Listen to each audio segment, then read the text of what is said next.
अवधूत चिंतन श्री गुरुदेव दत्त श्रीपादराजं शरणं प्रबध्ये। देह भावे दास हो जीव भावे तद अंश, आत्म भावे तुझ हो त्वयोद्वैतनो भ्रंश।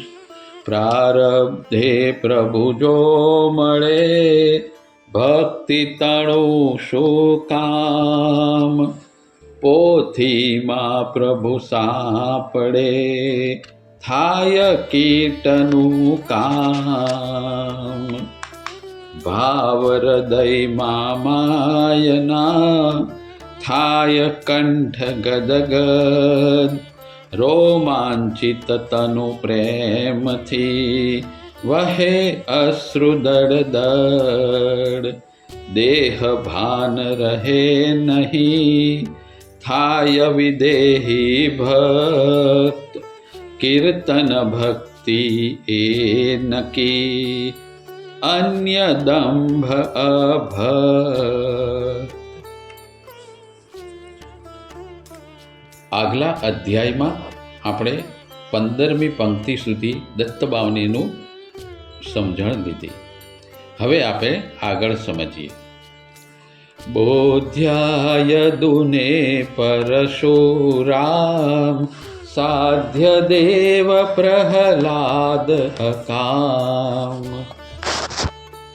કોઈ પણ કામના વગરના યદુરાજાને, પરશુરામને, સાધ્યદેવને અને ભક્ત પ્રહલાદને તે જ્ઞાન બોધ આપ્યો. દેવો અને અસુરો વચ્ચે સ્વર્ગનું સુખ ભોગવવા માટે દારૂણ યુદ્ધો થતા. અસુરોના ગુરુ શુક્રાચાર્ય મૃત સંજીવની વિદ્યા જાણતા હોવાથી અસુરોને સંજીવની મંત્ર દ્વારા સજીવન કરી દેતા. દેવોની પ્રાર્થનાથી ગુરુ બૃહસ્પતિએ પોતાના પુત્ર કચ્છને યુક્તિથી શુક્રાચાર્ય પાસે મૃત સંજીવની વિદ્યા શીખવા મોકલ્યો. કચ્છને જોતા શુક્રાચાર્યએ શત્રુપુત્ર હોવા છતાં વિદ્યા ભણાવવા આવેલાને શાસ્ત્રના નિયમ અનુસાર નિત્ય અતિથિ ગણી અને પુત્રી દેવયાનીની આગ્રહભરી વિનંતીથી શિષ્ય તરીકે સ્વીકારી લીધો અને આશ્રમનું કામ સોંપ્યું. દેવયાની પ્રથમ નજરે કચ્છના પ્રેમમાં પડી ગઈ. કચ્છ ગુરુની નિયમિત અને બિનચૂક સેવાથી ગુરુનો અત્યંત કૃપાપાત્ર બની ગયો. દૈત્યો કપટથી મૃત સંજીવની વિદ્યા શીખવા આવેલ કચ્છનો નિકંદન કાઢવા નિશ્ચય થયા. વનમાંથી ગાયો ચરાવીને પાછા ફરતા કચ્છને મારી નાખ્યો. કચ્છ પાછો આશ્રમે ન ફરતા દેવયાનીને ચિંતા થઈ. પિતા શુક્રાચાર્યએ ધ્યાનમાં જોયું અને સર્વ હકીકતની ખબર પડી. દેવયાનીની વિનંતીથી મૃત સંજીવની મંત્રથી કચ્છને જીવતો કરી આશ્રમે પાછો બોલાવ્યો. કચ્છને પાછો જીવતો જોઈ દૈત્યો વિમાસણમાં પડી ગયા અને ફરીથી એક દિવસ લાગ જોઈ વનમાં કચ્છને મારી નાખી તેના શરીરના ટુકડે ટુકડા કરી ચારેય દિશાઓમાં ફેંકી દીધા. શુક્રાચાર્યને આ વાતની જાણ થતાં અને પુત્રી દેવયાનીની વિનંતીથી ફરીથી કચ્છને જીવતો કર્યો. આથી દૈત્યોએ વિચારીને કચ્છને મારવાનો પ્રબળ ઉપાય કર્યો. કચ્છને મારી નાખી તેના શરીરને બાળીને તેની રાખ મદિરામાં ભેળવીને ગુરુ શુક્રાચાર્યને પાઈ દીધી. કચ્છ પાછો ના ફરતા ગુરુએ ધ્યાનમાં જોયું તો ભસ્મ રૂપે પોતાના પેટમાં હતો. હવે તેને જીવતો કરે તો ગુરુએ પ્રાણ ગુમાવવા પડે. દેવયાનીએ કચ્છને જીવતો કરવા હઠ લીધી. શુક્રાચાર્યએ શાસ્ત્ર વિરુદ્ધ જઈ દેવયાનીને મૃત સંજીવની મંત્ર શીખવાડ્યો, જેથી કચ્છને જીવાડ્યા બાદ મૃત સંજીવનીથી પોતાને જીવિત કરી શકાય. ત્યારબાદ કચ્છને સંજીવની મંત્રથી જીવિત કરી પેટ ફાડીને બહાર કાઢતા મૃત થયેલા શુક્રાચાર્યને પુત્રી દેવયાનીએ મૃત સંજીવની મંત્રથી સજીવન કર્યા. કચ્છ 3 વખત સાંભળેલ મંત્ર જાણી ગયો. દૈત્યોના કરતૂતોથી ક્રોધે ભરાયેલા દૈત્યોને ગુરુ શુક્રાચાર્યએ દૈત્યો કદી પણ વિજય થશે નહીં તેવો શ્રાપ આપ્યો અને કચ્છને પોતાને ઘેર પાછો ફરવા આજ્ઞા કરી. દેવયાનીએ કચ્છ પાસે લગ્નનો પ્રસ્તાવ મૂક્યો. કચ્છે ગુરુ કન્યા હોવાથી બહેન સમાન ગણાય અને ગુરુના ઉદરમાંથી જીવિત થવાથી સગી બહેન પણ ગણાય તથા સંજીવની મંત્રથી જીવનદાન આપવાથી માતા પણ કહેવાય. તે નાતે આ અઘટિત વાત પાપકૃત્ય હોય દેવયાનીના હઠાગ્રહ છતાં પ્રસ્તાવ સ્વીકાર્યો નહીં. નિરાશ દેવયાનીએ ગુસ્સામાં કચ્છને અજાણતાથી પ્રાપ્ત થયેલ મૃત સંજીવની વિદ્યા નિષ્ફળ જશે એમ શ્રાપ આપ્યો. કચ્છે પણ દેવયાનીને કોઈ બ્રાહ્મણ તને પરણશે નહીં તેવો અને સ્ત્રીને આપવાથી સંજીવની વિદ્યા નિષ્ફળ થશે તેવો વળતો શ્રાપ આપ્યો અને સ્વગૃહે વિદાય થયો. થોડા સમય બાદ ગૌરી વ્રતના સમયે દૈત્યરાજ વૃષવર્માની કન્યા શર્મિષ્ઠા અને દેવયાની નદી કિનારે વસ્ત્રો મૂકી નદીમાં સ્નાન કરતી હતી. તે સમયે તેજસ્વી પુરુષને ત્યાં આવતો જોઈ બંનેએ શરમાઈને બહાર આવી ઝટ વસ્ત્રો પહેરી લીધા. ઉતાવળમાં દેવયાનીનું વસ્ત્ર શર્મિષ્ઠાએ પહેરતા દેવયાની તેની પર ગુસ્સે થઈ. તેથી શર્મિષ્ઠાએ ગુસ્સે થઈ દેવયાનીનું વસ્ત્ર ખૂંચવી લઈ તેને કૂવામાં નાખી ઘેર જતી રહી. શિકારે નીકળેલો યયાતિ રાજા પાણી શોધતો કૂવા પાસે આવી પહોંચ્યો. કૂવામાંથી હાથ પકડી દેવયાનીને બહાર કાઢી પહેરવા વસ્ત્ર આપ્યું. પોતાને નિર્વસ્ત્ર જોયેલ અને જમણો હાથ દેવયાનીને બહાર કાઢવા માટે પકડ્યો હતો. તેથી રાજાએ તેની સાથે લગ્ન કરવા કહ્યું. શાપના કારણે પિતા શુક્રાચાર્યએ વિવશ થઈ બ્રાહ્મણ પુત્રીના લગ્ન ક્ષત્રિય રાજા સાથે શુભ ઘડીએ કરાવી દેવયાની સાથે શર્મિષ્ઠાને દાસી તરીકે સાથે મોકલી વિદાય કરી. સમય જતાં દેવયાનીને 2 પુત્રો થયા. મોટાનું નામ યદુ અને નાનાનું નામ તર્વસુ. આ બાજુ શુક્રાચાર્યના શર્મિષ્ઠા સાથે રાજાને સંબંધ ના બાંધવાનું વચન મેળવ્યું હોવા છતાં શર્મિષ્ઠાના રૂપમાં મોહાંધ રાજા યયાતિથી શર્મિષ્ઠાને પણ 3 પુત્રો થયા. દેવયાનીએ આ વાત પિતાને કરતા પિતાએ રાજાના દુરાચારથી નારાજ થઈ યયાતિને વૃદ્ધ થઈ જવાનો શ્રાપ આપ્યો. રાજા વૃદ્ધ થઈ જતા દેવયાનીને ચિંતા થઈ અને પશ્ચાતાપ કરી પિતાને પોતાના પતિને ફરીથી યુવાન કરવા આજીજી કરવા લાગી. શુક્રાચાર્યને દયા આવી અને રાજાનો કોઈ પણ પુત્ર યુવાની આપી વૃદ્ધત્વ લઈ લેશે તો યુવાની પરત મેળવશે તેમ કહ્યું. બધા પુત્રોને બોલાવી શુક્રાચાર્યની વાત કહી પણ 4 પુત્રો તૈયાર ના થયા. પણ શર્મિષ્ઠાનો છેલ્લો પુત્ર પુરુ તૈયાર થયો ને રાજાને યુવાની પ્રાપ્ત થઈ. પુરુની પિતૃભક્તિથી ખુશ થઈ પિતાએ 4 પુત્રોને કાઢી મૂક્યા. રાજા ફરી યુવાની મળતા 100 વર્ષ સુધી અત્યંત સુખ કામ વાસના ભોગવી અંતે પુણ્ય સંસ્કાર જાગતા પુરુને યૌવન સોંપી વૃદ્ધત્વ સ્વીકારી દેવયાની સાથે વનમાં તપ કરવા ચાલ્યો ગયો. પુરુને પિતાની ગાદી અને બીજા 4 પુત્રોને નાના નાના ગરાસ મળતા મોટો પુત્ર યદુ નારાજ થયો. દાસી પુત્રને રાજ્ય અને જ્યેષ્ઠ પુત્રને ગરાસ એ અન્યાયથી અપમાનિત યદુને ક્ષુદ્ર જીવન પર વૈરાગ્ય જાગ્યો ને સાચા સુખ માટે વનમાં ચાલી નીકળ્યો. તાળ તડકો વેઠી ભગવાન દત્તની અનન્ય ભાવે ભક્તિ કરતા કાવેરીના તટ પર ભગવાન દિગંબર અવધૂતના વેશમાં પ્રગટ થયા. ભગવાનનો તેજસ્વી આનંદી ચહેરો જોઈ યદુએ ભગવાનને તેમનું આ ત્રિવિધ તાપમાં નિર્ભય અને સુખી રહેવાનું કારણ પૂછ્યું. ત્યારે ભગવાને યયાતિ પુત્ર યદુને પોતાના 24 ગુરુઓ પાસેથી મેળવેલું જ્ઞાન ગ્રહણ કરવાથી આ પ્રમાણે નિશ્ચિંતતાથી રહેવાનું રહસ્ય બતાવ્યું. યદુની વિનંતીથી ભગવાને દરેક ગુરુ પાસેથી જે ગુણો લીધા તેનો બોધ કર્યો. ભગવાન દત્તાત્રેયે કહ્યું, મારો પ્રથમ ગુરુ છે પૃથ્વી. પૃથ્વી સહનશીલતાનું એક અદ્વિતીય દ્રષ્ટાંત છે. લોકો પ્રાણીઓ તેના પર ચાલે, લાતો મારે, ખાડો ખોદે, ખેડે, મળત્યાગ કરે, છતાં પૃથ્વી ક્યારેય ક્રોધ કરતી નથી. તે વિચારે છે કે આ સઘળા મારા જ બાળક છે.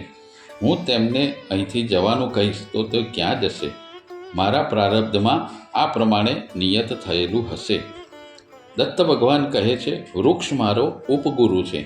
તે જીવનભર એક જ સ્થળે રહી સ્વયં તાપ, વરસાદ વગેરે સહે છે અને કેટલાય વટેમાર્ગુઓને છાંયો આપે છે.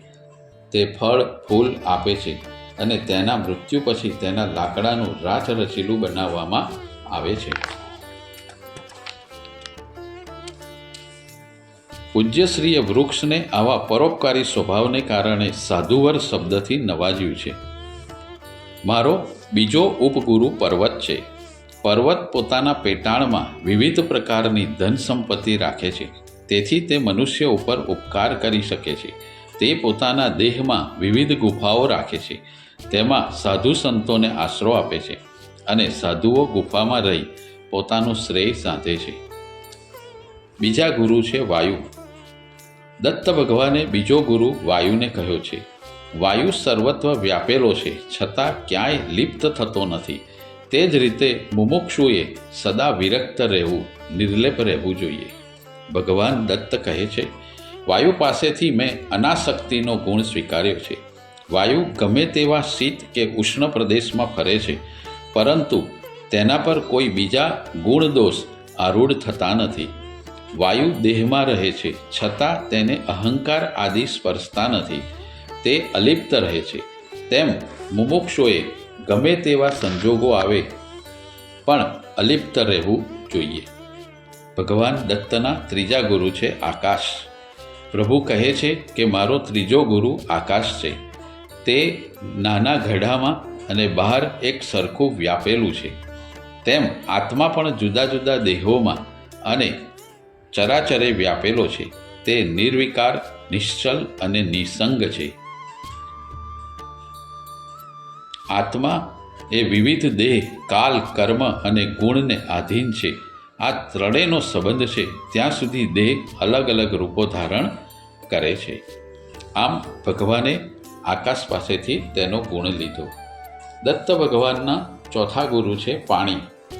નિર્મળ પાણીની જેમ અંતરમાં આર્દ્રતા રાખવી, સર્વે પર સ્નેહ રાખવો, વેરઝેર રાખ્યા વગર હળીમળીને રહેવું. જેમ સ્વચ્છ પાણીનો બધા જ આગ્રહ રાખે છે, તેમ બીજાને ગમે તેવું બોલવાથી બધા વશ થાય છે. પાણી બધાનો મેલ ધુએ છે, તેમ સંતોએ પણ તેમના સંપર્કમાં આવનાર સર્વનો અંતરમળ ધોવો જોઈએ. એક જ સ્થાનમાં ભરાઈ રહેલું પાણી ગંધાતું થઈ જાય છે, જ્યારે વહેતું પાણી નિર્મળ હોય છે. તેથી સાધુ પુરુષે ક્યારેય સ્થાનનો આગ્રહ ન રાખતા વિચરતા રહેવું જોઈએ. પાંચમા ગુરુ છે અગ્નિ. દત્ત પ્રભુ કહે છે, અગ્નિની માફક અંતરમાં હંમેશા જાગ્રત, પ્રદીપ્ત રહેવું અને હંમેશા તપશ્ચર્યા કરતા રહેવું. જે મળે તે ભક્ષવું, ક્યારેય તેનાથી લેપાવું નહીં, તેમાં આસક્તિ સેવવી નહીં. જ્યાં જરૂર જણાય ત્યાં યોગીએ પોતાના ગુણો પ્રગટ કરી ભક્તના પાપ બાળવા જોઈએ. અગ્નિમાં જે નાખવામાં આવે છે તેને કોઈ પણ વિરોધ વગર સ્વીકારી પોતાને સમાન બનાવી દે છે. તેમ યોગીએ લુખું સૂકું જે મળે તે ખાઈ ભક્તને તારવા પ્રયત્ન કરવો જોઈએ. ભગવાન દત્તના છઠ્ઠા ગુરુ છે ચંદ્ર. દત્ત પ્રભુ કહે છે, ચંદ્રની કળાઓ વધે છે અને ઘટે છે, પરંતુ તે તો આભાસ માત્ર છે. લોકોને એમ લાગે કે ચંદ્ર વધે છે અને ઘટે છે, પરંતુ આ કલાઓ વધવા ઘટવાથી ચંદ્ર વધતો નથી કે ઘટતો પણ નથી. તેમ આત્માને દેહના સંબંધથી કોઈ અસર થતી નથી. દેહ પુષ્ટ થાય કે કૃશ થાય કે દેહ નાશ પામે તો પણ આત્માને કોઈ અસર થતી નથી. તે જન્મ મરણથી પર છે. ભગવાન દત્તાત્રેયના સાતમા ગુરુ છે રવિ. ભગવાન કહે છે, સવારથી સાંજ સુધી ફરતો દેખાતો સૂર્ય ખરેખર તો સ્થિર જ છે. તે જ પ્રમાણે પ્રતિ દેહમાં વસતો આત્મા ફરતો લાગતો હોવા છતાં તે સર્વત્ર વ્યાપક હોવાને કારણે સ્થિર છે.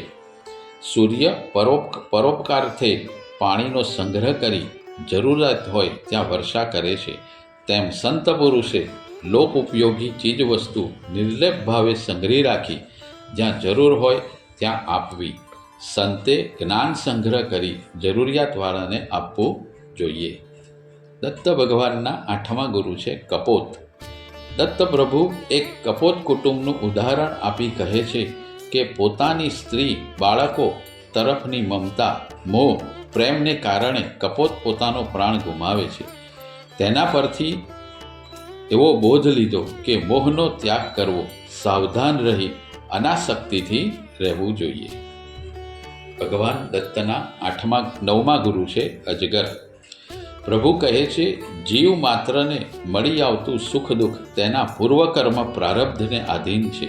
તેથી સુખ માટે જ્યાં ત્યાં ભટકવાનું મૂકી અજગરની જેમ એક જગ્યાએ જાગ્રત પડી રહી મળે તે ગ્રહણ કરવું. ઇન્દ્રિયોનું સુખ પણ પ્રારબ્ધને આધીન છે, તેને માટે ફાંફા મારવાનો કોઈ અર્થ નથી. ઇન્દ્રિય સુખ માટેના 2 અનુપમ દોહરા પૂજ્ય શ્રી રંગવદૂત મહારાજે પોતાના રચિત શ્રી ગુરુલીલામૃત ગ્રંથમાં લખ્યા છે. જતા શ્વાન યોનિમાં મળે શુનિ ભોગાર્થ જેમ, થતા ઇન્દ્રપદ પ્રાપ્ત ત્યાં ઇન્દ્રાણીએ એમ. રમી ઇન્દ્ર ઇન્દ્રાણીથી પામે જે સુખ જાણ, તેજસ્વાન સુની થકી નાન્યો નાધિકમાન. દત્ત ભગવાન કહે છે કે જ્ઞાની પુરુષે હંમેશા પ્રારબ્ધ પર ભરોસો રાખી ઉદાસીન પરંતુ જાગ્રત રહી જે સમયે જે મળે તે સ્વીકારવું. ક્યારેક ના પણ મળે તો તેનો શોક કરવો નહીં. ભગવાન દત્તના 10મા ગુરુ છે અબ્ધિ. ભગવાન કહે છે કે સમુદ્રમાં અસંખ્ય નદીઓ પોતાનું પાણી ઠાલવે છે, છતાં તે છલકાતો નથી. ઉનાળામાં પ્રચંડ કિરણોના તાપથી તે સુકાતો નથી. એ જ રીતે મનુષ્યએ સુખમાં છકી ના જવું અને દુઃખમાં દુઃખી ના થવું અને પોતાના ધર્મને અનુસરીને સ્વકર્મમાં રત રહેવું.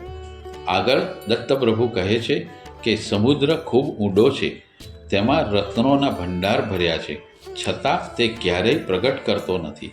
તે જ રીતે મુમુક્ષુએ પોતાના જ્ઞાનને કારણ વગર પ્રગટ કરવું નહીં. મરજીવો જેમ જીવ સટોસટની બાજી રમી સમુદ્રના તળિયે જાય છે, તેને સમુદ્ર રત્નો આપે છે. તે જ પ્રમાણે સંત પુરુષે યોગ્યતાને ધ્યાનમાં લઈ જ્ઞાનદાન કરવું. દત્ત ભગવાનના 11મો ગુરુ છે પતંગિયું. દીપકને જોતાની સાથે પતંગિયું તેની તરફ આકર્ષાઈને તેની જ્યોતમાં પડે છે અને તેમાં ખુવાર થઈ જાય છે. આ જ રીતે મનુષ્ય અત્યંત લાવણ્યવંતી સુંદર સ્ત્રીને જોઈ તેની તરફ આકર્ષાય છે અને પરિણામે ખુવાર થાય છે. રૂપ તરફની આસક્તિ મનુષ્યને પાયમાલ કરે છે. દત્ત ભગવાનના 12મા ગુરુ છે ભમરો, મધમાખી. ભમરો જુદા જુદા પંકજ પર બેસી તેમાંથી સુવાસ લે છે. તે જ રીતે જિજ્ઞાસુએ જુદા જુદા શાસ્ત્રોના અભ્યાસ કરી તેનો સાર ગ્રહણ કરવો. ક્યારેક ભમરો લોભવશાત એક જ કમળ પર બેસી રહે તો સાંજ થતાં કમળ બીડાઈ જતા કમળ માથે જકડાઈ જાય છે, પુરાઈ જાય છે અને પરિણામે મોત નોંધે છે. તે રીતે જ્ઞાનીએ એક જગ્યાએ લાંબો સમય પડી રહેવું જોઈએ નહીં. આગળ દત્તપ્રભુ મધમાખીને પોતાનો ગુરુ ગણી કહે છે કે મધમાખી જુદા જુદા ફૂલોમાંથી મધ ભેગું કરી અત્યંત તકલીફ વેઠી જ્યાં કોઈ પહોંચી ના શકે તેવી ઊંચી જગ્યાએ કોઈ જૂના મકાનની અટારીએ કે ઝાડ ઉપર મધપૂડો બાંધે છે. તે પોતે મધ ખાતી નથી અને બીજા કોઈને મધ ખાઈ ના જાય તે માટે તેનું રક્ષણ કરતી તેની ઉપર બેસી રહે છે.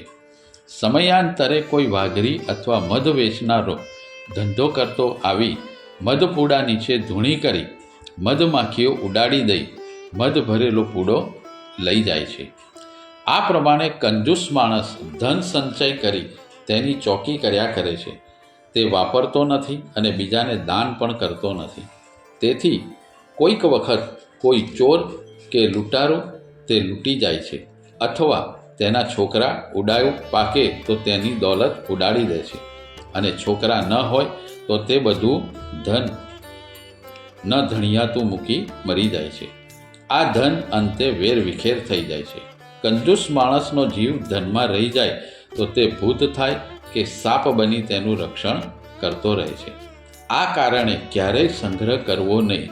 જરૂરિયાતવાળાને સમયસર આપી દેવું જોઈએ. દત્ત ભગવાનના 13મા ગુરુ છે હાથી. સ્પર્શ અનાસક્તિથી પીડિત મદોન્મત્ત હાથી હાથણીને જોઈ મોધાંત થઈને તેને ભોગવવા માટે ગાળો થઈ જાય છે.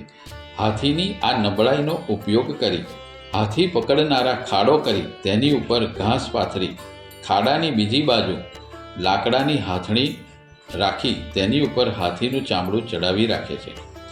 કામ વિવળ હાથી તે જોઈ તેના તરફ દોડે અને અંતે ખાડામાં પડે છે. અંતે સ્ત્રી લોલુપતાને કારણે જીવ ગુમાવે છે. આ જ પ્રમાણે કાભાંત પુરુષો ઉલટા સ્ત્રીના પાસમાં સપડાઈ જઈ ખુવાર થાય છે. આ ઉદાહરણથી મનુષ્યએ સ્પર્શ આસક્તિ ત્યાગવી. ભગવાનના 14મા ગુરુ છે મધુહારા. દત્ત ભગવાને જેમ મધનો સંગ્રહ કરનાર મધમાખીને ગુરુ માની છે, તેમ મધપૂડાને લૂંટી જનારને પણ પોતાનો ગુરુ તરીકે સ્વીકાર કર્યો છે. મધમાખી મધ સંચય કરે અને મધુહારા મધમાખીએ તૈયાર કરેલું મધ લૂંટી જાય, અને આ રીતે તે પોતાના કુટુંબનું ગુજરાન ચલાવે છે. તે પ્રમાણે યોગીએ ધ્યાન, જાપ, તપરત રહેવું જોઈએ. ખોરાક બનાવવા વગેરેની કડાકૂટમાં પડ્યા વગર કોઈ ગૃહસ્થીને ત્યાંથી ભિક્ષા માગી લાવી તે આરોગવી.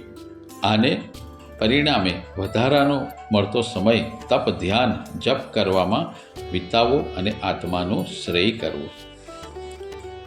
15મા ગુરુ છે મૃગ એટલે કે હરણ. શબ્દ, નાદ, ગાનની આસક્તિથી મૃગ પોતાના પ્રાણ ગુમાવે છે.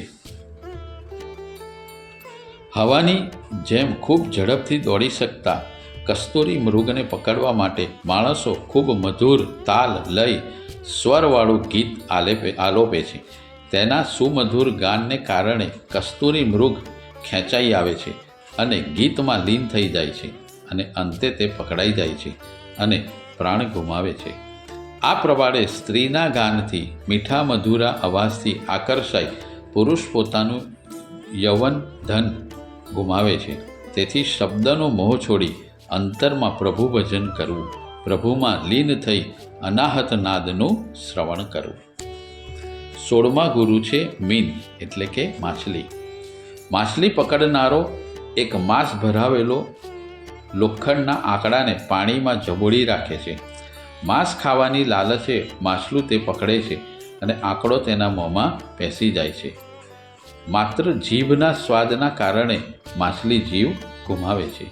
જીભના ચટાકાને કારણે ગમે તેવો સશક્ત માણસ પરવશ થઈ જાય છે અને રસનાના સ્વાદમાં આસક્તિ રાખી સંસારમાંથી છુટકારો મેળવી શકતો નથી. જીભને જીતવી ખૂબ અઘરી છે. જે જીભને કાબૂમાં રાખે છે તેને સંસાર તરી જવામાં તકલીફ પડતી નથી. જીભને જીતી લીધા પછી બીજી ઇન્દ્રિયો જીતવી સહેલી પડે છે. તેથી ધીમે ધીમે રસાસ્વાદ ઘટાડવો અને જીભને કાબૂમાં લેવી. ભગવાનનો 17મા ગુરુ છે વેશ્યા. દત્ત ભગવાન યદુને કહે છે કે વેશ્યા પણ મારો ગુરુ છે. વેશ્યા રોજ નવા પુરુષોને સેવે છે. લાજ શરમ છોડીને તે રોજ નવા પુરુષની આશા સેવે છે. ક્યારેક કોઈ પુરુષ ના મળે તો તે નિરાશ થઈ જાય છે. તેને કારણે તે બેચેન થઈ જાય છે. તેની ઊંઘ પણ હરામ થઈ જાય છે. પરંતુ તે જો આશા મૂકી દે તો તેને ઊંઘ આવે છે. આ પ્રમાણે માણસે આશાનો ત્યાગ કરવો અને દેવાધીન રહી જીવન જીવવું. 18મા ગુરુ છે ટીટોડી. પ્રભુ કહે છે, સંગ્રહ કરી રાખવાથી અંતે દુઃખ ઉપજે છે. પ્રભુ ટીટોડીનો દાખલો આપી કહે છે, 5-25 ટીટોડીઓ માંસ લાવી સરખે ભાગે વહેંચી લે છે. બધી પોતાના ભાગનું માંસ ખાઈ જાય છે, પરંતુ એક ટીટોડી પોતાનો ભાગ સંગ્રહી રાખે છે. પોતાનો ભાગ ખાઈ જઈને ટીટોડીઓએ આ ટીટોડીને મારીને તેનો ભાગ લઈ લીધો. તેથી સુજ્ઞ પુરુષોએ સંગ્રહ કરવો નહીં અને જ્યારે જે મળે તે સ્વીકારી લેવું. ભગવાનના 19મા ગુરુ છે બાળક. બાળકને પોતાનો ગુરુ જણાવી ભગવાન દત્તાત્રેય કહે છે કે બાળક નિજાનંદમાં મસ્ત રહે છે. તે ચિંતા કર્યા વગર રમ્યા જ કરે છે. ધૂળ, કાદવ કે સુગંધ દ્રવ્ય તેને માટે સમાન છે. કોઈ ધમકાવે કે પ્રેમ કરે તેમાં તેને કોઈ ફેર પડતો નથી. કાલે શું થશે, ખાવાનું મળશે કે નહીં મળે, તેની ચિંતા તે લેશ માત્ર પણ કરતો નથી. આ જ પ્રમાણે સંસારથી લેપાયેલો માનવી ચિંતાઓથી દોરાઈ જાય છે. તે આવતીકાલની ચિંતામાં અડધો થઈ જાય છે. તેની ઈચ્છાઓ પૂર્ણ થશે કે કેમ, તેને પ્રસિદ્ધિ મળશે કે કેમ, ધન સત્તા મળશે કે નહીં વગેરે ચિંતાઓથી તે પીસાતો જ રહે છે. પરંતુ બાળકની જેમ ન ફિકરો રહી પ્રભુ ભજન કરતાં કરતાં પોતાની ફરજો અદા કરી બધી ચિંતા ભગવાનને સોંપી પ્રભુ પ્રેરણા આપે તે પ્રમાણે કામ કરવું જોઈએ તેવો બોધ ભગવાન દત્તાત્રેય બાળક પાસેથી મેળવે છે. 20મા ગુરુ છે કુમારી કંકણ. પ્રભુ કહે છે કે માત્ર 2 કંકણ પણ ભેગા થાય તો તે અવાજ કરે છે. તેમ જ્યાં એકથી વધુ માણસ ભેગા થાય ત્યાં વાતોમાં સમય વહી જાય છે. પરિણામે ધ્યાન, જપ, તપ થઈ શકતા નથી. તેથી માણસે એકાંત શોધી કાઢી સાધના કરવી, કોઈનો પણ સંગ કરવો નહીં. 21મા ગુરુ છે સાપ. સાપ બધાની નજર પડે તેમ મોટે ભાગે રહેતો નથી. તે કારણ વગર કરડતો નથી અને ઘર પણ બાંધતો નથી. ભગવાન દત્તાત્રેય કહે છે કે ઘર બાંધવા જતાં તેમાં મમતા જાગે, અહંતા આવે. તેથી શક્ય હોય તો એકલા રહી પ્રભુ ભજન કર્યા કરવું. મિથ્યા વિતંડાવાદમાં પડવું નહીં અને એક જ સ્થાનનો મોહ ના રાખવો અને અખંડ સાધના કર્યા કરવી. 22મા ગુરુ છે સરકાર. ભગવાન કહે છે કે બાણ તૈયાર કરનાર સરકાર પોતાના કામમાં એટલો બધો લીન થઈ જાય છે કે તેની સામેથી રાજાની સવારી પસાર થઈ જાય છે, છતાં તેને ખબર પડતી નથી. આમ કહી ભગવાન દત્તાત્રેય કહે છે કે મુમુક્ષુએ આસન સિદ્ધ કરી, પ્રાણજન્ય કરી, મનોજન્ય કરી, ધ્યાનમાં બેસી ધ્યેયાકાર થવા પ્રયત્નશીલ રહેવું. આગળ પાછળ શું થાય છે તેનું ધ્યાન ન રાખો. 23મા ગુરુ છે ભમરી. ભમરીને પોતાનો ગુરુ ગણાવતા ભગવાન કહે છે કે ભમરી માટીનું ઘર બનાવી કીડાને તેમાં મૂકી ડંખ માર્યા કરે છે. કીડો ભમરીની બીકથી સ્વયં ભમરી બની જાય છે. તે જ રીતે મુમુક્ષુ ઈશ્વરનું ધ્યાન ધરતા ધરતા સ્વયં ઈશ્વર રૂપ બની જાય છે. આ માટે ભગવાન રંગવદૂત મહારાજે ખૂબ સુંદર દોહરા પ્રયોજ્યા છે. બ્રહ્મરૂપ તે જીવતે કરતા બ્રહ્મ ધ્યાન, બ્રહ્માત્મૈક્ય જ્ઞાનથી થાય બ્રહ્મ નિર્વાણ. સ્નેહે દ્વેષે વા ભયે ધ્યાતા ઈશ્વર એમ, બને જીવ ઈશ્વર સ્વયં મા શંકા કરતે. દત્તાત્રેય ભગવાનના 24મા ગુરુ છે કરોડિયો. દત્ત ભગવાને કરોડિયામાંથી પણ સાર ગ્રહણ કરી તેને ગુરુ બનાવ્યો છે. કરોડિયો પોતાની નાભીમાંથી તંતુ નિર્મે છે, તેમાંથી જાળું બનાવી તે જ રીતે જાળું બનાવે છે અને પાછો તેનો તે પોતે નાશ કરે છે. તે જ રીતે આ વિશ્વનો રચનાર વિશ્વાંભર ઈચ્છા માત્રથી આ વિશ્વને રચે છે અને તેમાં ક્રીડા કરે છે. કાળે કરી તેની ઈચ્છા થતાં સૃષ્ટિને પોતાનામાં સમાવી દે છે, સંહારે છે. આદિ અને અંતમાં એક પરમાત્મા જ છે. વચમાં પણ ત્રિગુણ થકી એકલો જ છે. આમ વારે ઘડીએ તેની ઈચ્છાથી પ્રભુ વિશ્વની રચના અને સંહાર કરે છે. તેને કોઈ બંધન નથી, તેથી તે વ્યાપક છે, અજર છે, અમર છે. આ દેખાતું વિશ્વ માત્ર આભાસી છે. બ્રહ્મ આત્મા એ જ સનાતન સત્ય છે. ભગવાન દત્તાત્રેય પોતાના દેહને પણ ગુરુ કર્યો છે, કારણ કે તે ઈશ્વરે આપેલ ભાડાનું ઘર છે. માતા પિતાના મેલથી ઉત્પન્ન થયેલ દેહ વેડફી ના નાખતા તેનો સદુપયોગ કરી તેના પર વૈરાગ્ય થતાં સૂક્ષ્મનો ઉપદેશ ગ્રહણ થઈ શકે છે તેવો બોધ તેમાંથી મેળવ્યો છે. આ પ્રમાણે ભગવાનના બોધથી યદુ રાજા કૃતાર્થ થયો. ભગવાનને અનેકવાર વંદન કર્યા. આમ અર્ચન ભક્તિથી ભક્તરાજ યદુ તરી ગયા. અવધૂત ચિંતન શ્રી ગુરુદેવ દત્ત શ્રીપાદરાજમ શરણમ પ્રબધ્યે.